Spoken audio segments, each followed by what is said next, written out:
Hola, soy Mercedes Mendaro y quería comentaros un poco sobre el libro de Mirada sobre la desigualdad desde la Revolución Francesa hasta el final de la Guerra Fría. Primero de todo, quería comentaros un poco sobre el autor, el cual se llama Branko Milanovic, que es un economista que es especialista sobre todo en la desigualdad y además trabajó en el Banco Mundial, donde analizaba sobre la pobreza y la desigualdad. En dicho libro se analiza la evolución del pensamiento sobre la desigualdad en los últimos 2 siglos. El problema principal que se plantea dicho libro antes a cada autor es el cómo se ve la distribución de la renta en su época y cómo y por qué se espera que cambie. Principalmente vengo a contaros un poco sobre las partes en las que está dividida dicho libro, donde tenemos 7 capítulos, donde consta de una introducción y prólogo, los 6 autores que son Kesnay, Adam Smith, Ricardo, Marx, Pareto y Kuznets, y después el último capítulo que habla sobre el largo eclipse que ha tenido de estudio de la desigualdad durante la Guerra Fría. Y finalmente una conclusión. Para empezar un poco con el prólogo, donde, como ya he dicho anteriormente, Milanovic lo que quiere hacer en este libro es analizar la evolución de la desigualdad durante los últimos 2 siglos a través de 6 economistas.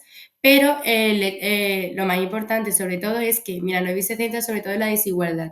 Además quiere ver el punto de vista de cada autor y podemos observar distintas características en las que dicho autor se basa.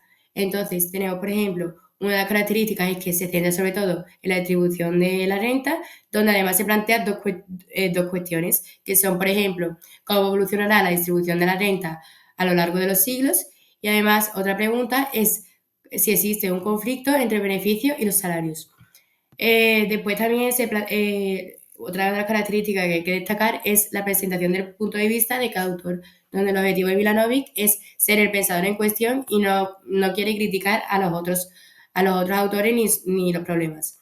Después, además, tenemos el orden cronológico, como podemos observar en dicha tabla, que es un análisis de los autores que afectan a la desigualdad y en su pensamiento a lo largo del siglo, desde la Revolución Francesa hasta el comunismo. Continuando con las características, pues podemos observar las últimas 3, que serían la indiferencia ante la desigualdad, donde el libro no quiere criticar a los juicios éticos, sino que se basa sobre todo en la distribución de los ingresos. Después, otra característica es que el criterio es una forma muy importante, donde además está basada en 3 elementos, que son los relatos, la teoría y los datos empíricos. Después, por último, tenemos las posibles omisiones, que la primera omisión fue los autores anteriores a Kesnay y a los mercantilistas, y la segunda omisión es la ausencia de estructuralistas latinoamericanos y de la Escuela de la Dependencia. Primero de todo, quería comentaros un poco sobre los autores en los que habla Milanovic en dicho libro, donde quiero comenzar con Kesnay. Kesnay es el padre de los fisiócratas, que son los fundadores de la economía política, que son llamados como un grupo de sabios. Después, además, Kesnay destacaba a Kesnay y a Mirabeau, que son llamados los economistas y destacan sobre todo la agricultura. Podemos situar a Quesnay en el siglo XVIII en Francia. Y primero de todo quería comentaros un poco sobre las aportaciones que dieron los fisiócratas, donde comenzamos con la visión del proceso económico como un flujo circular, donde está sujeto a ritmos regulares. Después continuamos con que vieron los excedentes que se generan dentro del proceso económico y no a través del comercio, como lo decían los mercantilistas. Y por último, lo más importante es que crearon Le Tableau Économique, que es un modelo de circulación que representa las proporciones de la economía y define las clases sociales y sus ingresos. Y por último, lo más importante, la idea principal, que es que los excedentes se generan mediante la producción.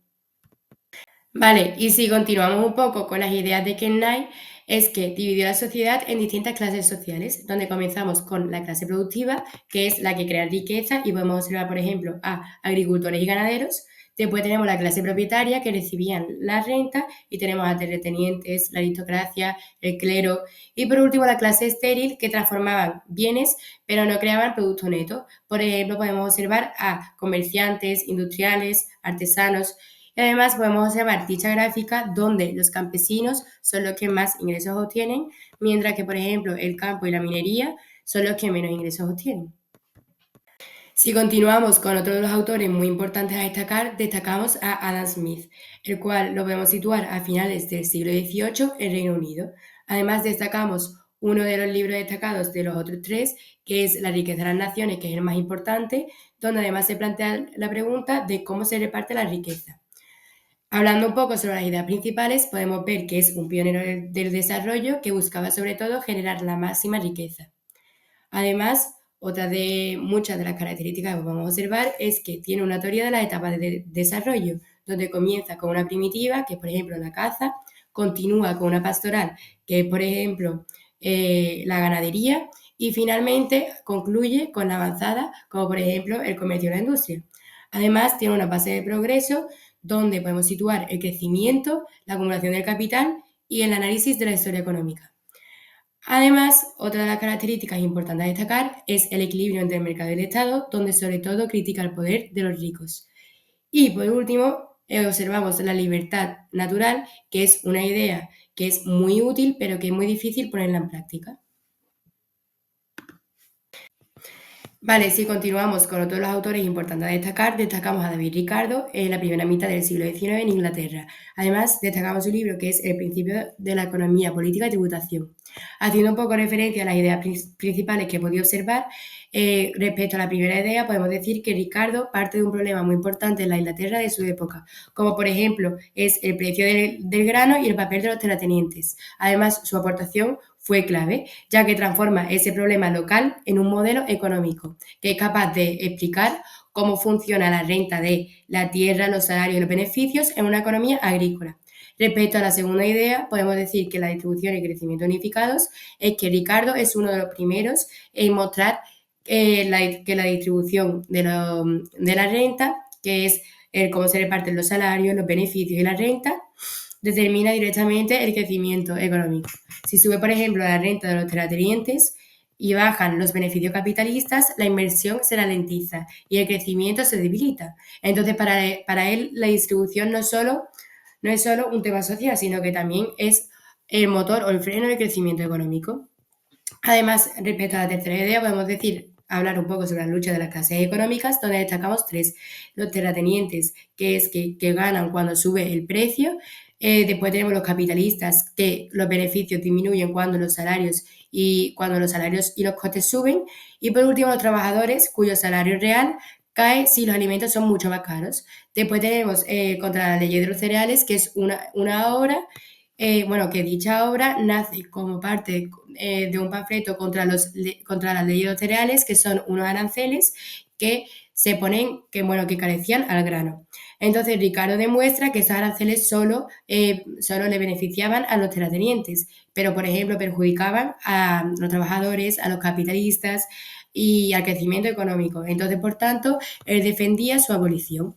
Y por último, sentó algunas bases, aparte de la teoría de la tierra y de la renta, como por ejemplo el comercio internacional, con la teoría de la ventaja corporativa, después además el análisis fiscal, mostrando cómo ciertos impuestos alteran, por ejemplo, la distribución, y por último el estudio del progreso tecnológico, explicando cómo puede contrarrestar la caída de beneficios.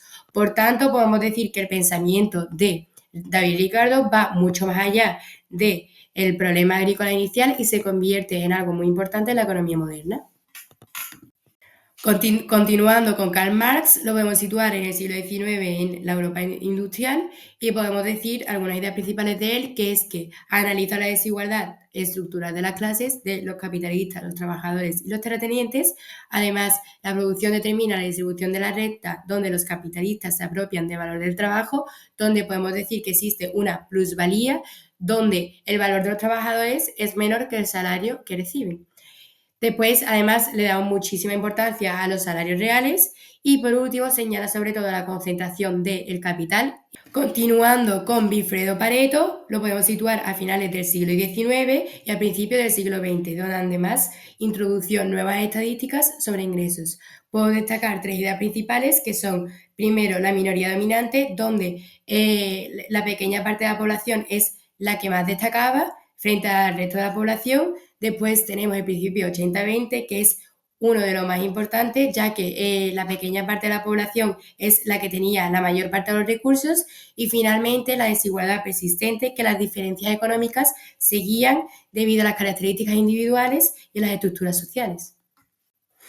Vale, concluyendo ya con el último autor, podemos destacar a Simón Kuznets, que lo situamos en la década de 1950, y lo más importante de dicho autor que podemos destacar es la curva de Kuznets, que la podemos ver ahí situada, que tiene forma de U invertida, y esto quiere decir que cuando un país, por ejemplo, empieza a desarrollarse, la desigualdad sube, pero después baja a medida que el país crece. Después, además, podemos observar que hay una relación entre el crecimiento y la desigualdad, donde la riqueza se reparte según cómo se industrializa y se urbaniza el país. Después, además, observamos una evidencia con los datos que estudió estadísticas de varios países y cómo cambian los ingresos a lo largo del tiempo. Y por último, la desigualdad dinámica, donde no hay una desigualdad fija, sino que cambia según la economía y la sociedad. Aquí podemos observar dos ejemplos que nos aparecen en el libro, donde tenemos en la primera imagen, que fue el Reino Unido, como podemos observar que es la curva de Kuznets, donde comienza en la revolución industrial, empieza poco a poco a subir hasta llegar al punto máximo y después a partir del siglo XX comienza a recaer. Y después, sin embargo, observamos la curva de Kuznets para China, donde podemos decir que va muchísimo más rápido. Desde los años 80 la desigualdad subió un montón y ahora parece que se está estabilizando, aunque sigue estando muy alta. Entonces, por ejemplo, podemos decir que, en resumen, que en los dos países, en China va mucho más rápido por ejemplo, sin embargo, en Reino Unido, pues va mucho más lento. Concluyendo ya con los autores economistas, damos paso al capítulo 7, que es el último capítulo, donde habla sobre el largo eclipse de los estudios sobre la desigualdad durante la Guerra Fría, donde principalmente se plantea una pregunta, que es el cómo afectaron las diferencias del capitalismo y el socialismo la desigualdad durante la Guerra Fría, donde destacamos a los socialistas, que eran gracias sobre todo a la planificación estatal, y mientras que los capitalistas dependían más de la política del bienestar y del crecimiento económico. Todo esto llegamos a la conclusión de que los sistemas económicos y las decisiones políticas eran clave en la distribución de la renta. Finalmente, quería comentaros un poco de la conclusión que he llevado yo de este libro. Es que para mí la desigualdad es que cambia según la época y el lugar, ya que no es igual en todos lados, que además lo podemos observar con los distintos economistas que nos han dado su punto de vista, que tenían un punto de vista totalmente diferente, y además ha ido evolucionando a lo largo de estos dos últimos siglos, como nos indica Milanovic, que es su propósito principal en dicho libro. Después, además, la posguerra y la competencia entre capitalismo y socialismo muestran cómo, por ejemplo, distintos modelos afectan a la riqueza y al bienestar. Y por último, el estudio de la economía, que ha evolucionado a lo largo del tiempo, que hoy usamos mucho más datos que lo que teníamos anteriormente, y así podemos entender mejor, entender mucho mejor, y así poder reducir la desigualdad. Finalmente, muchas gracias por vuestra atención y espero que os haya gustado.